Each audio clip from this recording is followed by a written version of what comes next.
Bem-vindos à nossa conversa de hoje. Vamos mergulhar em Dias de Rádio, aquele filme de 87 do Woody Allen. A gente tem aqui um resumo bem detalhado para guiar a gente, o resumen.test. A ideia é entender melhor o contexto histórico que o filme mostra, sabe? O peso que o rádio tinha naquela época, essa visão meio nostálgica do Allen e, claro, as inovações do filme. Bom, vamos lá então. O filme joga a gente direto na era de ouro do rádio nos Estados Unidos, né? Anos 30, 40, que período? Exato. Para sacar Dias de Rádio, a gente precisa voltar para essa época. Os Estados Unidos passando pela Grande Depressão, logo depois da Segunda Guerra Mundial. O rádio, olha, era muito mais que só entretenimento. Era a principal fonte de notícia, era companhia. E na guerra, né, virou até ferramenta de propaganda patriótica. Chegava em todas as casas, praticamente. Unia as pessoas nesses tempos, assim, bem difíceis. E o filme pega isso de um jeito bem pessoal, né? Pelo que eu li, o Allen usa muito as memórias de infância dele. Foca numa família judaica, classe média, lá no Brooklyn. E a estrutura é curiosa. Não tem uma trama única, né? São mais umas vinhetas, como se fossem lembranças soltas.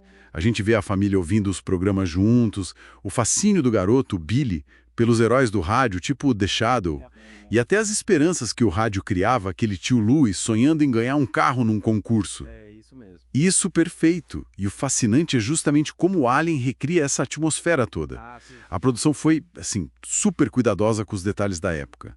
Os móveis, as roupas. E fundamental, né? A trilha sonora. E a rádio? Aquelas big bands, Glenn Miller, Benny Goodman. O som é quase um personagem ali. O próprio aparelho de rádio vira quase um centro na casa. Trechos fictícios, mas que simulam perfeitamente os noticiários, os programas de auditório.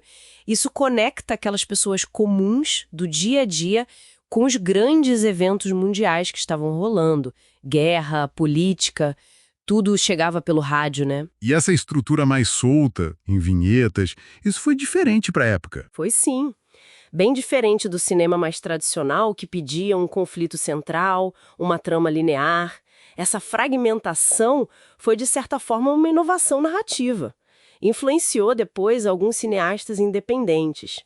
Allen não está buscando um clímax dramático único. Ele quer criar um sentimento geral, uma poesia da memória mesmo.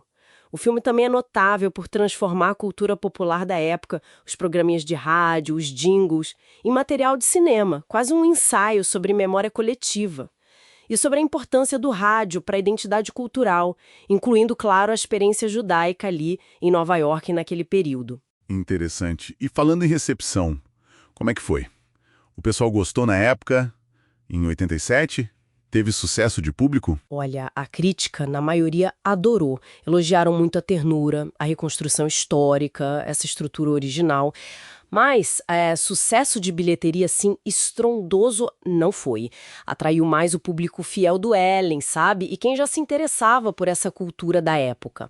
Algumas críticas, é verdade, apontaram justamente essa falta de um conflito mais forte, né? Como talvez um ponto fraco. Entendi. Mas parece que com o tempo ele ganhou outro status, né? Ganhou, sim, virou meio cult, especialmente nos estudos de cinema, de mídia. Hoje é visto como um documento muito valioso sobre essa transição das mídias, sabe? E sobre como funciona a nostalgia. Claro que hoje em dia, né, com outro olhar, a gente também percebe limitações na representação, gênero, diversidade, coisas que refletem os padrões da época que o filme retrata e talvez da própria produção também. Certo. Então, para a gente ir fechando, o que fica de mais importante dessa análise? Dias de Rádio parece ser bem mais que só um filme saudosista, né?